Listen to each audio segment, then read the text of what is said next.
The League of the Genuine Conversations with me, Fred Muwema, continues with fakes, counterfeits in the building and construction sector. From your feedback, it appears you've learned a thing or two about the fakes that are rampant in the buildings that are collapsing. Even those that have not collapsed could be potential candidates for issues that don't appear to be ending in this area. We have had conversations, technical people have spoken, engineers, architects have spoken, but we cannot blame them for being the persons we're speaking to, because they are the guys who man this area of building and construction. We're continuing our conversations in the same area. This time we would like to have an international perspective to the issues around counterfeits in buildings and things that are constructed. We have on the show a representative of the International Federation of Interior Architects and Designers, IFI. I think it's headquartered somewhere in London. She's an architect herself, but she, in my view, specializes in interior design. We have been talking about the exterior, the external, but she will be taking us through some lessons on the issues to do with fakes on the inside of the building. Join me to welcome Jennifer Mpyisi. Yes. You are very welcome. Thank you. I've not seen you in a long time. What have you been up to? Many things, especially working with IFI. That's been very, very absorbing. And in fact, we're very excited because this year we are launching a book about interior architecture and design. It's going to be launched on October the 21st, and it's specifically addressing Africa and the Middle East. How do we practice interior architecture and design? And I was very fortunate. I was selected to write a chapter in the book, and I'm looking forward to it being available, here in Uganda and elsewhere. And apart from that, I've continued with my investment in my clients and researching materials, what's happening, looking at how technology impacts our decision making, and yeah. So, and as a Ugandan yes, who studied abroad, I think you studied at you call it the School of Architecture. It's a university, but it's the oldest in the world. You've been back in Uganda for the last decade. Yes. How do you find the architectural landscape? How far are we? Are we close to the top, close to the bottom? Well, architecture is a science and it's an art. And every culture has an inherent design philosophy. And that has to do with how we live together. In fact, at the Venice Biennale this year, which is a very important year, we are looking at all the different cultures, all the different nations and peoples, and how should we live, because we've been abusing the environment. We haven't taken care of being good stewards. So if you talk about the architectural landscape in Uganda, I would say that we've inherited a lot of architectural language from other cultures, which is not bad. I mean, historically we have the British influence, for example, and that was something that was understandable in the sense that those powers that were predominant in... Was it a good thing or a bad thing? Did we have indigenous African architecture before the British came? We absolutely have indigenous architecture, and you can see it all over in the kingdoms, especially as we know there are even tourism opportunities to go and see the Lubiri, not the Lubiri specifically, but the Kisubi tombs. It's very, very revered, it's very special. That's original, organic. That's original, the materiality, and in fact, most especially, the science in that building is phenomenal, and that's why UNESCO took very specific interest. The architect Jonathan Nsubuga has been hired to write about that and to restore the building. What we don't realize and appreciate is that the science is an African fractal science. Fractals are highly, highly sophisticated mathematical compositions of architecture. And I think that we had a schism. We thought, oh, this other architecture has arrived, and we leave behind our our indigenous values, and we absorb. It's good to be influenced, but there's also something very, very important about taking what is yours and developing it, modernizing it, putting it into technology. And we have that. Now we have incredible tools. So if you take the science behind that, the way the columns were made, the way there was the weaving is mathematical. It's not haphazard.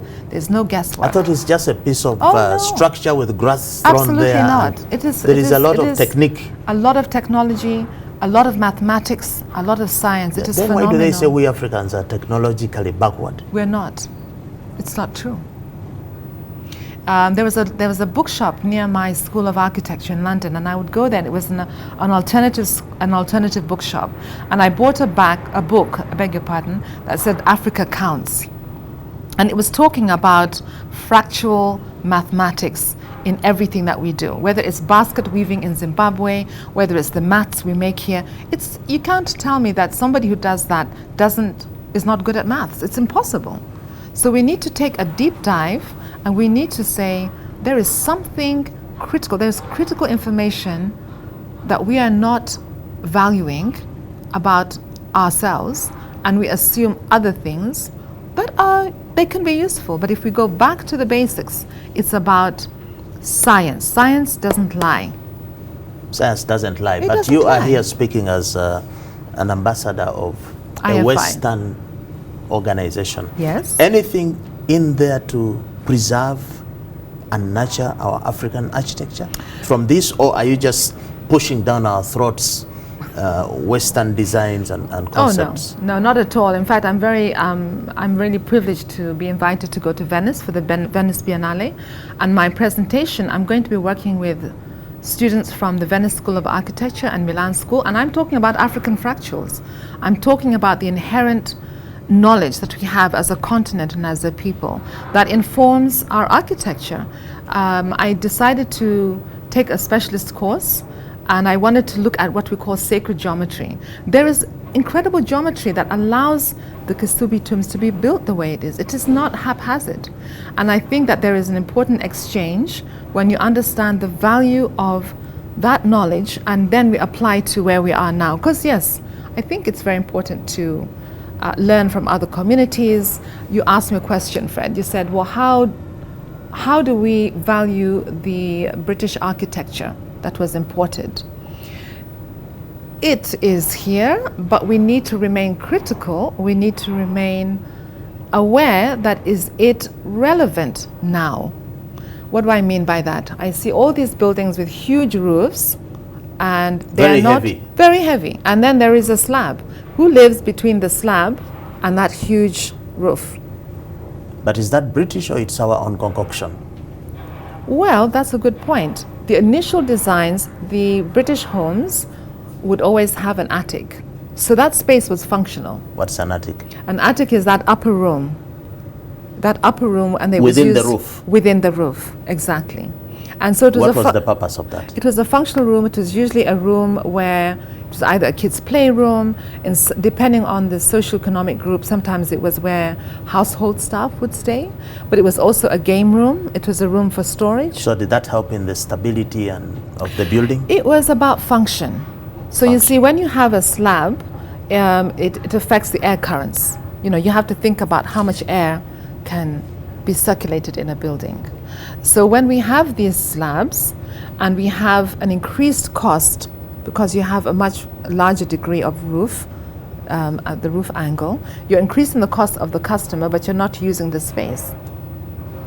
And then there's heat captured inside. The heat is captured in that space, and that's why people have vents.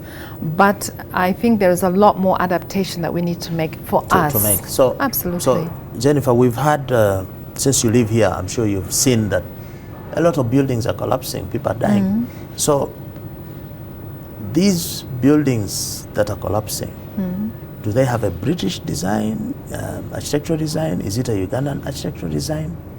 Whose design is that is collapsing? The Kasubi tombs that you're talking of have never collapsed. They caught fire. Yeah. We didn't have building. So these things that are collapsing, whose design is that? Maybe we should abandon it. Whose design is it? Well, we have to go backwards. First of all, we need to be very clear about the definition. If your lungs collapse, there is a reason. I'm going to use an analogy because I think it's important. you don't suddenly have to have a root canal and you never knew something was going wrong. Things that collapse, it's a progression. And I don't think that we can say it's just this or that. It's not about design. Design is, again, a science, and there are individuals who are qualified, who are expert, and who give the right input at the right time and follow their appointed roles and contribute to the discussion around a building, let's call it that. So it's many factors, it's not There are many factors. It has to be progression. If your tooth falls out, you maybe had too much sugar, you didn't clean your teeth, you didn't floss, you are irresponsible, you had too much of this and that, and cumulatively, you now have to have a root canal. So when we work, we are colleagues, we work together. So designs don't just go out and get done. That's never heard of. There are all these checks and balances and teamwork and leaders and leadership that allow things to be done progressively and correctly. If you do not do that, then you are increasing the risk of damage, of destruction of life and property. But they are, the institutions are very well organized, and the responsibility is upon us to make sure that it is diligently followed. They are. Every time you cast a slab, there must be an engineer. It's impossible.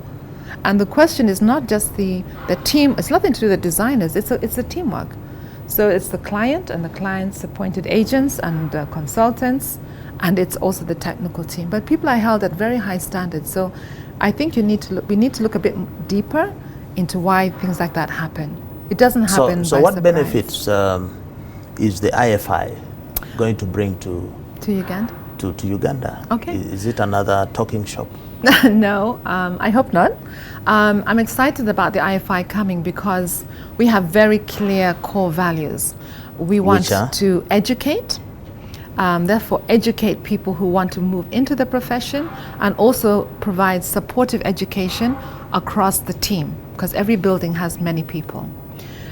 We also have a very important program, which is to establish guidelines of how to execute the work. We have policy documents that they've been working on very hard, and those are the things that are going to be launched in October.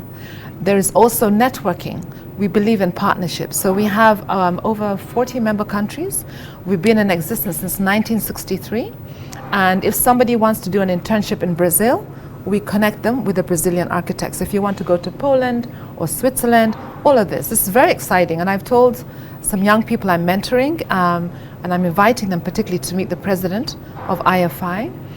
We also have another core value that's very important. Apart from establishing guidelines, creating platforms for networking, I actually had to write some of them down. We are doing a lot of public awareness, and I'm very grateful to ACN, the Anti-Counterfeit Network, because without this awareness, it's hard to get the word out. I know social media is there, but I feel that what you're doing with your organization, Fred, is you're bringing it much closer to the table. We are inundated with information. Social media, everybody's all over the place. They can't even concentrate. But I think when somebody chooses to align themselves with your cause, they will find relevant and pertinent information. And so I'm very happy to be here. So public awareness is another aspect. And we also want to make sure that we lead. As an organization that's been around for this long, we are actually the UN of interior design and interior architects. The UN? Yes. So meaning you work with local governments as well? We do. We have to work with the government. We have to support the government policies. We have to share our documentation and make sure that the policies that we are proposing will run through the Ministry of Education, for instance, and Ministry of Works. So it's a supportive role. But we want to lead in that. You want to do that. Now, over the course of 4 or 5 episodes, we've learned a few things here. One of them being that you can have building failure even before the building collapses. It's not just the actual collapse, which is the failure itself. As somebody who is passionate about interior architecture, the inside of the building, can you speak to us about building failure in terms of the interior design, and how does it present? Right. Well, because you do a lot of work within. You're not just an ambassador, but you actually do a lot of architectural interior design work. So where is the building failure on the inside of the building? Okay, well, we have many regulations. I'll just use one particular group of people who are often failed, if I may use that word, is people with disabilities. People with disabilities, there is a law that guides us as designers, both exterior and interior. People with disabilities are a vulnerable group, but there are many vulnerable groups. Even the elderly, young children can be vulnerable if you don't take care. So within the interior architecture language, within our responsibilities, is a very detailed and research-driven commitment to diligence. So for instance, if you're doing a school, they are finishes, paint for instance, floor material. All of these things can actually impact the user's health in a very fundamental way. So maybe we go step by step. Supposing it's a typical house. A typical Somebody house. listening would like to know, where can we have an incident of fakes, for example, in the bathroom? Okay. In terms of material, in terms of practice, conduct, Yeah. just talk to us about the bathroom, for example. Well, you know, the funny thing toilet. is that, the good thing is that we all live in houses, I think, Yeah. So it's not a big, complicated, it's something we can easily connect to. So in the Yes. bathroom, you have to be safe because you're typically bathing. And I'll give you a few examples. Non-slip tiles are absolutely a must. That's a non-negotiable aspect. If you have slippery tiles, you are increasing the risk of accidents. People can break their ribs, you know, they can smash their head. So non-slip tiles is a perfect example. There are two types of tiles I've seen. There are floor tiles and there are wall tiles. What Yeah. are you talking about? Well, the wall and floor? No, should first not of all, slip? the floor. The floor floor. is because you're walking into your bathroom, you're getting ready to have a bath or a shower, and you're probably going to get out and you're still wet. So when you step on that surface, you definitely have to have a safe surface where you have So the it should friction. be rough. Yes, they're called non-slip tiles. I mean, you just ask for bathroom-specific non-slip tiles. What happens is when somebody doesn't know, either through lack of knowledge or lack of experience, and they just get any tile and tile a house. That's the big problem. But if you know about it, there are several, I mean, probably over half a dozen different kinds of tiles. You have something called for the floor. There is the non-slip tile. There is a special tile that goes in the shower area that's different from the area that you come out. How different? It has to do with the granular context of the tile. What do I mean by that? When you're in a shower area, you're also soapy, which is different from when you're stepping out. The risk is equally important, but there is more risk in the shower. And you'll see that's why many people actually sleep in the shower. We've knock had their fatalities head. in the... Absolutely, yeah. And it can be because of the wrong choices. And then somebody will choose a tile because it's pretty, and they will not think about that. Another aspect is the drainage. If you don't have the right degree of slope, the water will accumulate. What's wrong with that? Well, because you have more water than you should have. Now you're in a little shallow pool. If you don't have the right gradient and your drainage point is not taking the runoff frequently, you should be standing in a shower where you don't have any water. So if there's retention of water, does it damage the tiles? Or? It doesn't damage the tiles, but you will get damaged because you're now in a more vulnerable space. If you happen to slip, you have more water around you. So the degree of slope, and that has to do with installation, the size of the floor trap that can take, you see, these things is actually really wonderful. The size of the floor trap has to be connected to the size of your shower head. If you have the rain shower, it's like a huge shower head. So if you have a shower top this size, what should the floor, so the trap be? So what the wonderful size? thing is that's why we have MEPs, the mechanical, electrical, and plumbing team. So as an interior architect designer, you'll choose a shower head, square, round, the force that it comes out, is it a jacuzzi type? The and volume then of water. The volume of water, the speed at which the water will come down. And then you ask your MEP to say, well, my shower is 1.2 by 900. and the shower head is here. And then there's some mathematical calculation. How much water will fall, how long do normally people stay in, and where is the floor trap? And things like that, if there is attention to detail.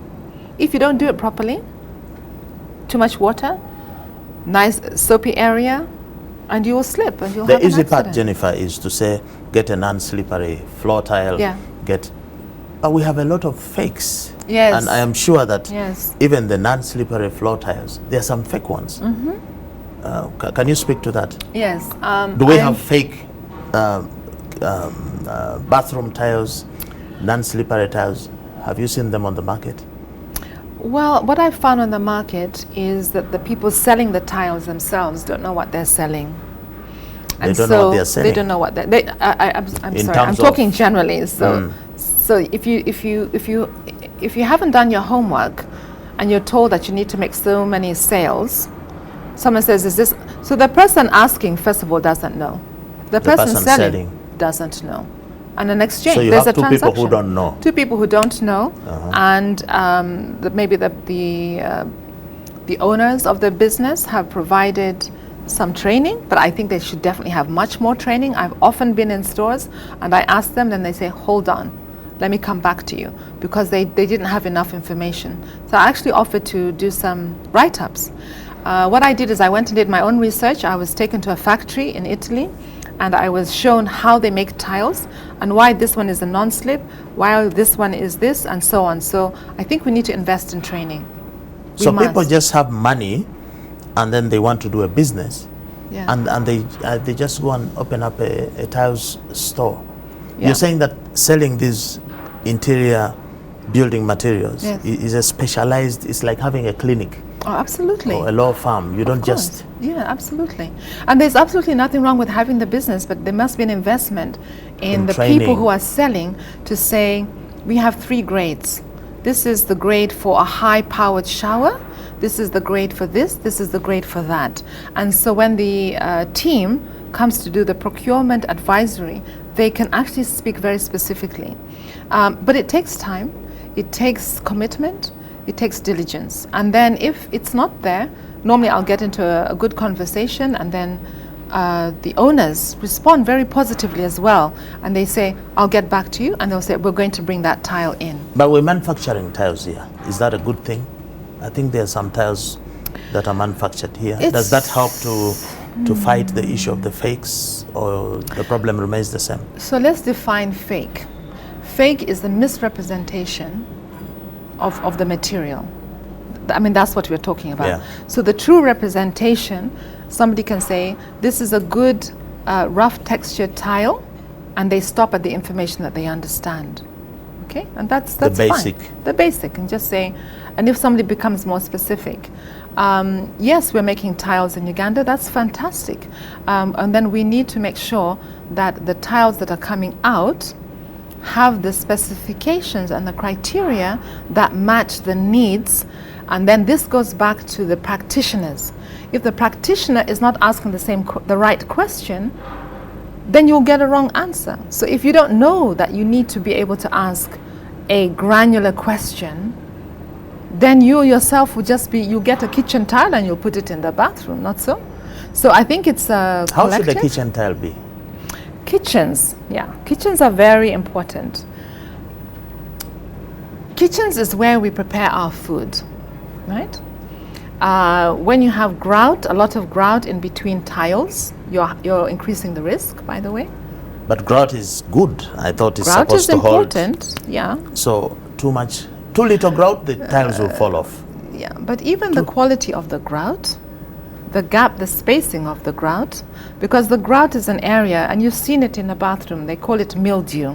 And in kitchens you also get it, where there is humidity and water and soap and food, sometimes you get the residue sticking on the grout. And if it's not cleaned regularly and very well, and by the way, even the cleaning is specific. There's specific brushes to clean grout.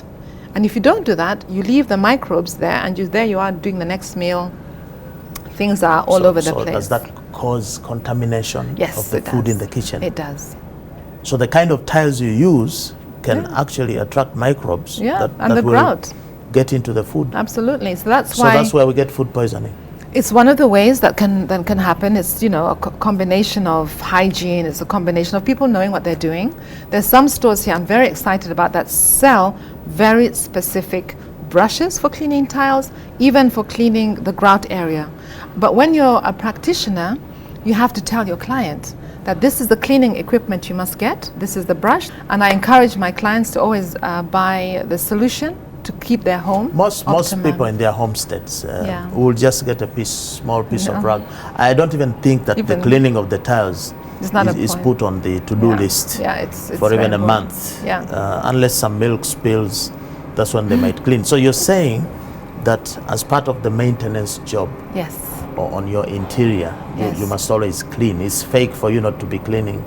Well, it's also important to one, make sure, for instance, if somebody wants to buy a certain kind of tile in a grout, I'll make sure that I know the supplier. Then I'll ask the supplier, do you have the particular soap to clean this? And then I'll tell the client, go to this place, and they find it and they buy it, and they buy a month's supply. So I think there is a huge potential for this untapped business of how do we keep our homes optimally clean? How do we service them? And then another thing that's very important is technology and materiality is moving. So we have a material called corian. Corian is an anti-mold, anti-fungal countertop for kitchens and bathrooms. They use it in hospitals. It's now been designed very beautifully for homes. And it's here in the market. Not many people know about it, but I've had the privilege to meet different suppliers, and it is antifungal. So that's the best countertop for the kitchen. So imagine you're cutting, never use marble for sure as a kitchen island. But Jennifer, you're I don't know how many Ugandans have kitchen tops, and many people are actually cooking from, I think they just cut, the local person. So I that's think also important. I'm also doing a project like that. They'll not be cooking. But on the sigiri? Yes, on the sigiri, and they don't have that that's kitchen fine. top. How do you talk to those guys? Okay. So we have a number of service providers in Uganda that are also making what we call smokeless briquettes. We have the highest, I've seen some them. of the highest cancer statistics, specifically around women, because of the inhalation. Smoke from the... So there is any habitation, the wood fuel. Any settlement must take care of the betterment of the user. Whether you're doing a luxury home in Kololo or a community project, which I'm doing with some of my, I can do it as a volunteer, some community projects. But somebody's life is not more valuable because they have an expensive home, contrary to popular belief, I'm sorry. But that matters as well, and that's why I make sure if I have the opportunity, I work across the board. So there is some brilliant young Ugandans who I met during an exhibition who have come up with a formula. They're Makerere University students, and they're designing smokeless briquettes to keep spaces clean. So one, you don't have the soot going up on the wall, and people are not dying. So cooking is something we do every day. It is so important. And so they're finishing the finishing of these stoves is very functional, and it doesn't have all of the risks associated with a middle income or high income home, but the smoke is absolutely affordable. So you're asking people to get off the wood fuel, the charcoal, as it is, or if they use it, they should cook from outside the house as a compromise. Of course, people make their living from selling charcoal, but if we are to care about our communities, people need to know the risk, the inherent risk of using that day in and day out. And I know there are many different companies pushing smokeless briquettes, and yes, Fred, it's absolutely important. And it's a difficult conversation because people have their income, but we're also cutting down our forests. We need to look to the future. We can't keep doing this. And so I think we should promote all of those people who are making smokeless briquettes, because it affects the health and therefore the life and the wealth of the children, the parents, everybody. So as an interior designer, any building which is habitable would have water as a base for use for many things. Mm-hmm. But we understand in this world where we're trying to fight counterfeits, we understand that water can be used as a medium to actually transport fakes or affect people's health or welfare if it's contaminated. So how do you, from an interior design perspective, how do you ensure safe water use in the house? Let's start with the bathroom. We have a practice where we have, for example, a sink next to a toilet. Is that the best practice on use of those two facilities? Okay. Well, water is life, you know. It's a very famous, we coin that phrase all the time, but we don't practicalize it. So water is life. If water is contaminated, you get cholera, you get typhoid, all these other diseases. So water management is very important. In a domestic situation, the ideal scenario is not to have your toilet in the same area as your wash hand basin where you brush your teeth. However, if they're How far should it be? How far should the toilet be from the So the question is why? sink? Right? So when we brush our teeth and the air, nobody needs to tell us that there's oxygen in this room. We know it's here. And we therefore assume many things. And some of those things are, for instance, there's air in the room, so I can breathe. But if you understand air and air molecules and everything else, if you're using the water closet, the toilet, and you flush the water closet, and you don't put the lid down, you don't cover it before you flush, then things are more likely to, splash around and come up. What happens is that they move out of that confined space and they go into the sink area where your toothbrush may be. And they go and stick onto the toothbrush. There. Yeah. So ideally you should have those as separate, but if you have them together, then people themselves need to know that these are the risks that can happen. Of course, you're not having fatalities everywhere, but it can be cumulative, and it's just information that everybody needs to know. They need to know So as that. a mitigating factor, if your hand wash basin is in the same area with the toilet, right. First of all, if you've not covered, right.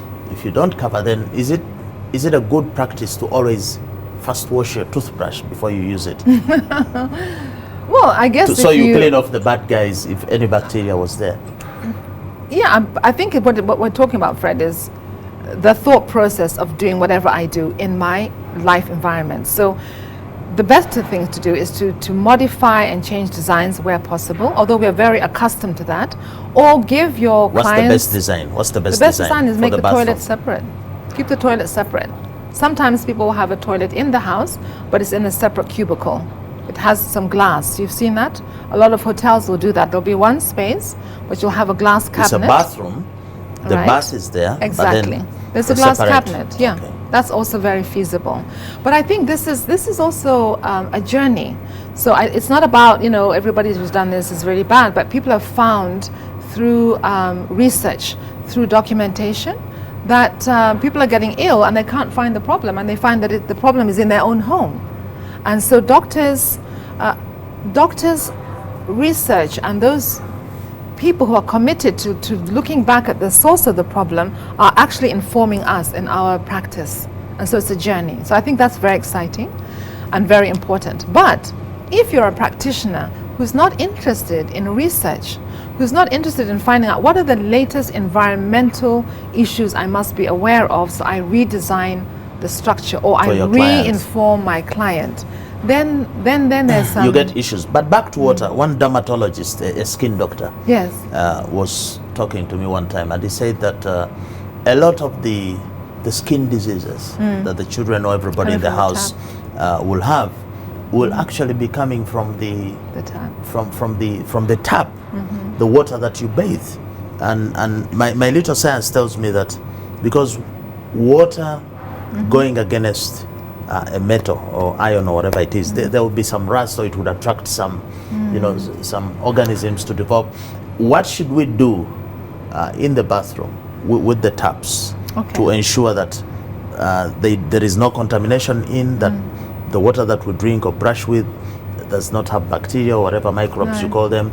The shower, does it get dirty? How do we avoid this? Well, again, I think it's talking about going to the source. So that the pipes are very important, because the pipes carry water to the taps and the faucet. But before you get to the tap and the pipe, you have the repository where you collect the water. So those are the water tanks. And you know, we've had many chats about water tanks. So we the have water black tank, water tanks here. We have black water in tanks. temperatures of about 30 degrees. Yes. Is this a design issue? Is it okay? Why do we have black water tanks? Why do we have black water tanks? It doesn't really make sense to me, in my opinion. Why? Why? Because black attracts heat. We're in the tropics. So what's they're wrong more with likely heat? to. So if the water is heated up Yes. in a water tank, Yes. maybe it's a good thing. The bacteria will die.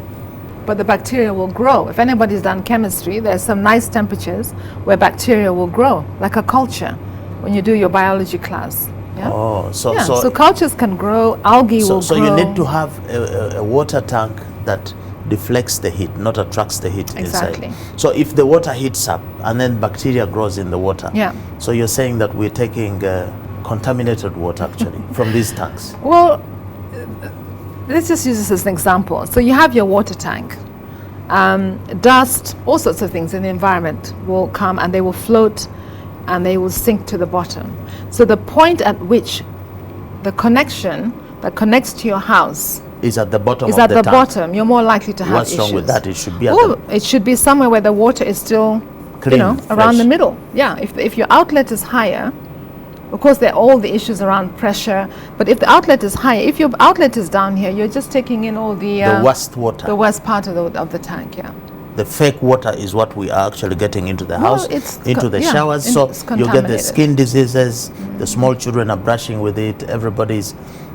Oh, It has so the potential to really cause havoc. So people need to know they need to clean it.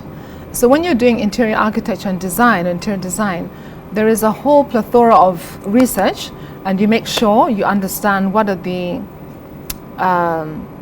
risks, where is this tank. If you put a tank also near a place where there are lots of trees, and then you get some insects and caterpillars and all sorts of things. They can really fall into the tank. You also need to understand and where then you're there are all putting it. these birds. Kampala Bird- has so many birds. They Yeah. go and drink Yeah. out there. They have a Has it been drink. properly fixed? So first you have the source. Where is the outlet? Where is the location? Where is it positioned? How easy is it to clean? Is the cleaning regular? And then you go to the pipes. Now the pipes are another issue. There are fake pipes in the market, and there are some excellent companies that do great pipes, but the pipes are differentiated between each other, meaning the hot water and the cold water. Oh, that's why there are two pipes. They're two Three, different actually. kinds. Yeah, Are they- they're different kinds for hot water and cold water movement of water. And people don't know the difference, so they will use the cold water pipe where the hot water pipe is. Then they burst. Then you have water pouring out of your walls. It's seeping through the wall. Then the paint comes off. Then you have mold. So it's again, like I said, with the tooth decay, it's a progression, right? So one thing leads to the other. one thing leads to the other. So, but talk about the tap. Now the Should I tap. change my tap in the bathroom? Yes. My telephone shower, whatever. Yeah. Should I change it often and clean it, or? Yeah, absolutely. Now we often, I think most of the sanitary fittings we buy are from outside. Now, buying a beautiful tap has a filter, but that filter has to have a relationship with the quality of water that is produced or that is being shared in that community.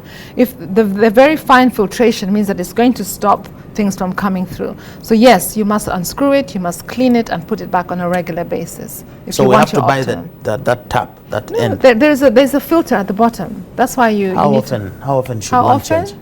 Well, I think, how often do you change your clothes? I mean, it's a tap, so maybe once a month, like you clean your house once a month, just remove it, clean it, and put it back. So people need to know Same what with the kind of- shower.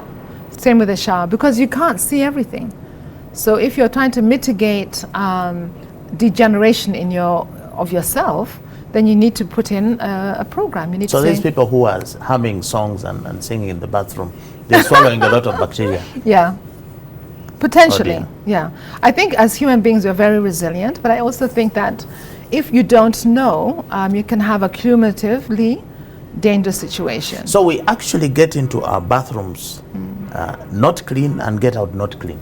Yeah, Something like that. You can be cleaner, but you may have damaged, you may have caused risk to yourself because you just haven't been aware. And you don't have the information, and that's why people who are selling products need to be very well trained and well versed and tell people, no, don't buy that. Which part of the city do you live in? What is the water quality in your area? It varies. What is the water pressure in your area? It varies. So people who are selling goods need to be much more informed, in my opinion, much more empowered. And if they don't know, they can tell the client, I don't know, but let me find out. But I think it's a chain reaction of things. Yeah. The other medium that is used in a house, in the interior, is electricity, aside from water. Yeah. And electricity itself can be a cause of a lot of issues within the house. Yeah. Do you want to speak to the wires in light of the fact that we've had fires even? Do you want to speak to the use of power points in a bedroom, for example? We have a lot of bedside lamps, easy for charging, it's convenient, so we have a lamp there, we have a socket there. Is that okay? Is that a good practice? Well, we are becoming more and more informed about the dangers of technology. This goes across phones, charging. When I decided to take my education to another level, I registered in a course. I was very, very, very fortunate to attend training in the United States. It was a course run by Tufts University and Harvard Graduate School of Design, and it was specifically about heating environments. So we looked at things about color and paint and power, and we have habits of design that are in need of modification. Why? Because the way that we use electrical gadgets and technology has shifted dramatically. And so people have their phones next to them all the time, charging. So with respect to your question, it goes without saying that the quality of your electricals is a non-negotiable issue. I personally know of a story of a young man who built his home. He was at work, his children were at home. There was the wiring was circuited, and he lost his children in the fire. And it was because of the quality of the electrical wires. So is it dangerous It's very to dangerous. have power points next on your bedside, next where you sleep? Okay. How far Could they be? It's not good to have them because it's about the wiring. I mean, it's just logic. There's a lot of wiring happening at a level which is also near your sensory aspect. It's not advisable. There are ways to mitigate that, and some of the things that we were taught is you can mitigate that using plants, because plants are air cleaners. They can absorb certain negative. So you should have plants in the bedroom. I have lots of plants in my room, but you should have that. It can mitigate. But I think we need to review design, come up to speed with the way that we've changed our lifestyles. Everyone has a gadget, or people have gadgets, and move those things away. And then have your reading lights in a different position. You can have your reading lights above your head. Above your head, yeah. You can have them higher. But I'd like to emphasize that this means in our profession, more and more of us are looking at working with across disciplines. So for instance, I regularly concur or go to my colleagues who are environmental experts. They do environmental assessments. Is this a good idea? So you have people in the medical field impacting your decisions and then informing your So clients. these plans, if you look at the electrical plans for most buildings in town, you will see that the power point in the bedroom, they would imagine where you're going to put your bed, and then they just put on the side. You're saying that that is a practice which endangers the... I think it's something we need to change. I think we need to look at it as a fraternity, and we need to discuss it. I think it's very important in the way that we are growing through technology to discuss, is this still a relevant design? Because it becomes a habit. Will somebody die of it while they're in their sleep? No, I don't think so. But again, it's a... Slowly by slowly, it can... Yeah, especially if they're in the habit of charging the phone, charging the iPad, I don't know, whatever else, then those things so also we should have charge waves. our phones, our iPads Far away. Very far away. From the Very far away. bed. Yes, absolutely. Yeah, and it's very scientific. So when we present it to someone, you should ask them their habits. You know, how do you read late at night? How many hours? All of that informs the decision. If somebody just needs it to get into bed, and that doesn't matter, and you switch everything off, then it's off. But if you are somebody who works late at night, you're always working from your bed, then it becomes something you need to. So you have to be an active listener. As an interior designer, as an interior architect, it is imperative to take the details, to take the time and try and understand as best you can, and then So present. are you also saying as a design, Yeah. you should not have TV points in the bedroom? TV should not be for the I just think TV bedroom? is just not for the bedroom anyway. I'm sorry, and I'm going to TV is offend not people. for the bedroom. It's not for the bedroom. Psychologically, they found that people who are watching television, you see what happens is that there are lots of very fast-moving images, and you're trying to sleep. Now, some people may think they have fallen asleep by force because the TV has given them enough to read, but it's not good for your eye movement. Those things are not good at all. You should definitely not watch something. So those guys who sleep and wake up tired, That's it could be the influence of Yeah. TV, radio, everything, Yeah. all the gadgets Yeah. playing out as you're trying to Right. rest. That's why people say when they want to go on holiday, what do? They go somewhere where there's no TV, where they don't have to use their phone. They go to the beach, to the forest, to the parks where they To can see the monkeys and the insects. to relax, because and you the need to bats. detox your body. So this idea of going on a holiday and you go into the gadgets actually is not a holiday. It's really... It's not a holiday for your physiology, for your body, not really. I've had a lot of talk about asbestos. Is it true that it's dangerous, and why is it we had it for many, many years in the schools, in the... Well, you know, Why Fred, did you architects recommend it? you know, as I said, there is a progression. At that time, it was considered a wonderful material. In the 50s, most houses that were built in the 50s and earlier all have asbestos, because they were discovering, there was a housing boom, you know, after the Second World War in the US and other countries all over the world. And so they were using materials that had been used for something else, you know, war machinery, and they were using it in homes. So I don't think it was people intentionally designed asbestos to harm anybody. How dangerous is it, and It's why very is it? dangerous. It's very dangerous because it causes, in pregnant women, if you're in a house where there is asbestos, you are very likely to ingest it, if it is exposed, especially, not if it's hidden. But still, the toxicity levels have been known to cause damage to the unborn child, to the fetus. And we have examples even here in Uganda. I was sharing with the film crew that there's a young lady who was pregnant with her child, and as a result of the asbestos, the child was born with some disabilities. Deformed limbs. Yes, Yeah. deformed limbs, and the limbs didn't grow. So yes, asbestos is very dangerous, and right now I do believe that it's been outlawed, even here, and we need to go and inspect homes, and then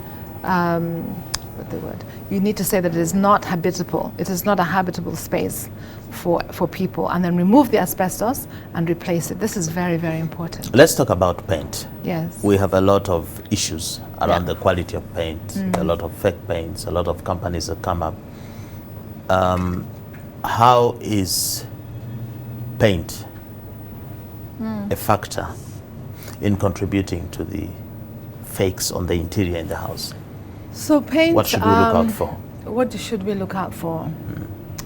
I have a personal experience because my younger son has a lot of allergies, and he wouldn't sleep well.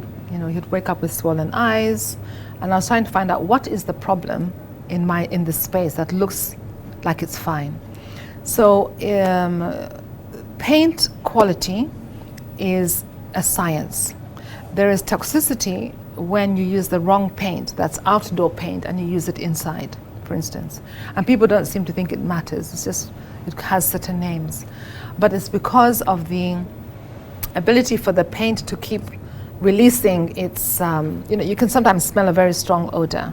So there is, when we say fake, again, the people making the product, selling the product, need to be more informed and transparent to those who are purchasing it. I think it's a bit unfair to expect somebody coming in to buy paint for their home to have done all that. To use it. No, they won't even have all the For research. example, if you're putting a coat of paint on the interior of your house, should you sleep in that house that night, or should you take a week away as the paint sinks in?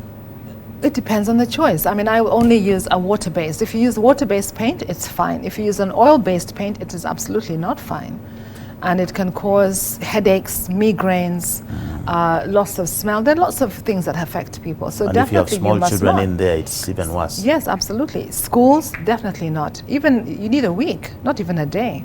You need to let the toxins leave. So then why do we have oil paint if it appears dangerous? Why don't we just stick to water paint?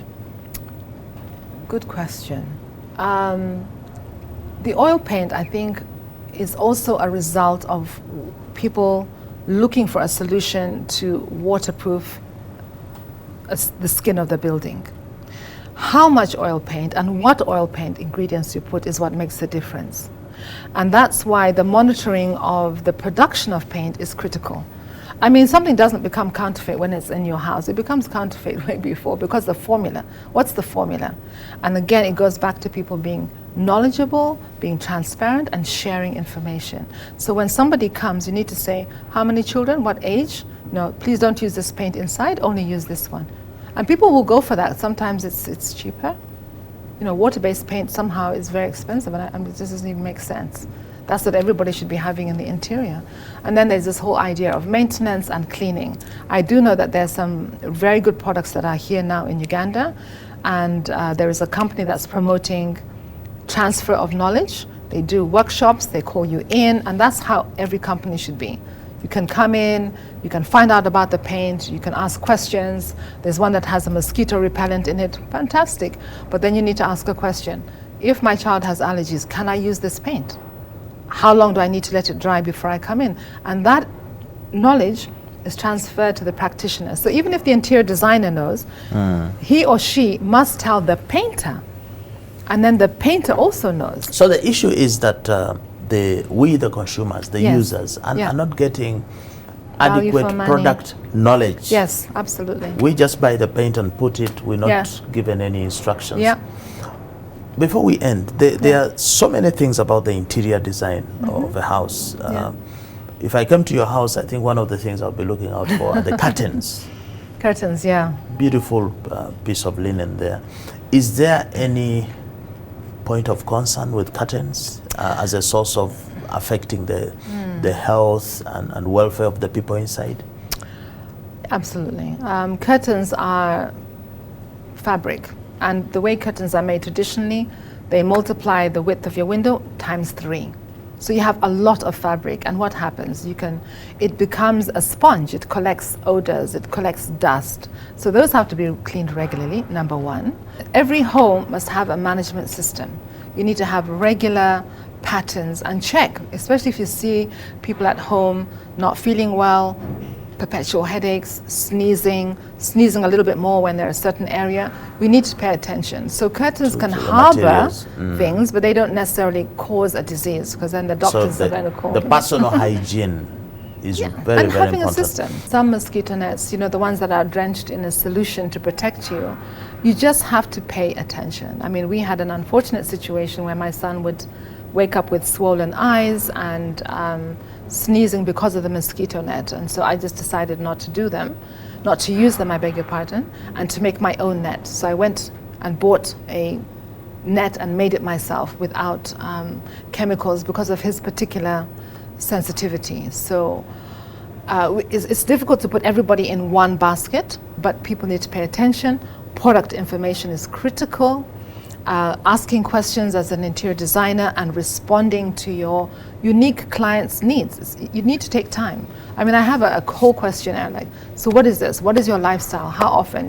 Do you do this? Do you do that? And then you design something that has a sense of responsibility towards the end user. And it's a learning process. I learn every single day. Every day I'm learning something, but I love learning, and I'm committed to research and finding out more. Since you're an ambassador of the International Federation of Interior Design, we have some things here that are common to us Ugandans. Yeah. I have traveled a lot. I've seen our windows are a bit small compared to, and then we have burglar proofing. Is that something that you have discussed out there with your international colleagues? Are we out of the way, or is that a good practice? Burglar proofing, windows small, and too much concrete. What is the source though? I mean, what is the source of us needing burglar proofing? Burglar proofing was a result, it was a reaction to a time of insecurity, and it became a non-negotiable part of the design. So we have to reevaluate. We've had peace for 30 years now. We've had peace for 30 years. So how do we acclimatize? How do we create new solutions? And how do we be scientific? So if I put burglar proofing, how much does it cost? What's the design? Can I get out? I had a client and I said, please, we must make sure that there is a window in the house everybody knows about that you can open from the inside in case there is a fire. So everybody knows, your children know that when I go to that room there, I can get out. Fire escape. Fire escape. And I actually put a ladder, a throw ladder that you could throw out, and the children could go down on that throw ladder. Because it's our responsibility, number one, is health and safety. The aesthetics, the beauty are number two. The functionality and health and safety are the top three. Is it safe? Is it healthy? Are the occupants going to be able to manage? So maintenance is very, very high. And often we will try and say to clients, this is what you should do. Make sure you clean this like this is the material you should use, and you hand over something somebody can take care of. Yeah. Your message to Ugandans listening to you? We must give our optimum attention, because without knowing it, we can be compromising our health. And life is health. There's no point spending an inordinate amount of money and then making yourself sick. It's very serious. Ask as many questions. We should actually be able to answer those questions, and if we don't, we do research and support. It's very serious. It's not to be underestimated. And by the way, at the end, you're living in the interiors. You're not living outside. You're not sleeping in your compound, admiring the house. You're in the inside. So you must be safe inside. Everything, water, the electricals, how am I sleeping? All of these things. The kind of fabric, hospitality grade. I'm telling people, get hospitality grade fabric. The difference in price is not that much, but it saves you a lot of issues. Okay, so if somebody wanted to contact the International Federation of Interior Design, Architects and Designs, Uganda office, or Uganda chapter, how do they contact the federation? Right now, obviously, I'm currently representing IFI. As I said, in November, we'll be having a launch, and we look forward to working with the important ministries to ensure that that the policies that we are presenting are going to be beneficial to everyone. So right now I am the main contact. In the next 2 months, in October, I will be at the African Regional Roundtable. I'll be presenting more information about interior architecture, and we're looking forward to bringing the education policy here. We'll be launching some guidelines, and we hope to work with the universities, work with the aspiring, amazing young designers that we have in Uganda, and just build everybody up as a community. We want to make sure that we also provide a networking framework for the architectural firms and the engineering firms, so that they can make partnerships, global partnerships. I mean, we can't do everything as one person, but my job, my responsibility is to provide a platform to work with my colleagues and those in the construction fraternity, work with Uganda Society of Architects, work with the builders, the QSs, and provide them with an even broader range of highly specialized, highly educated, and dedicated professionals. And I can't wait to do it. I think it's going to be very exciting. Thank you so much. Jennifer Mpyisi, you can get her details on the screen, her email,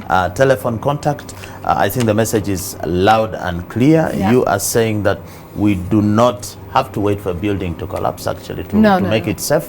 While we spend lots of money to build these fantastic homes that we want to call home, a home should be safe. Absolutely. This is what you're saying. So it matters a lot what you do with the interior Yes. design and what you fit in and how you use it. Yes. So until the next episode, that has been a discussion with Jennifer Mpyisi.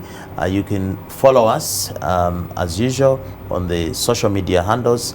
You can like us, you can share. This program is for everyone because everyone is a consumer, and we are in this together. I would like to end by asking you to don't be fake, buy and sell genuine only.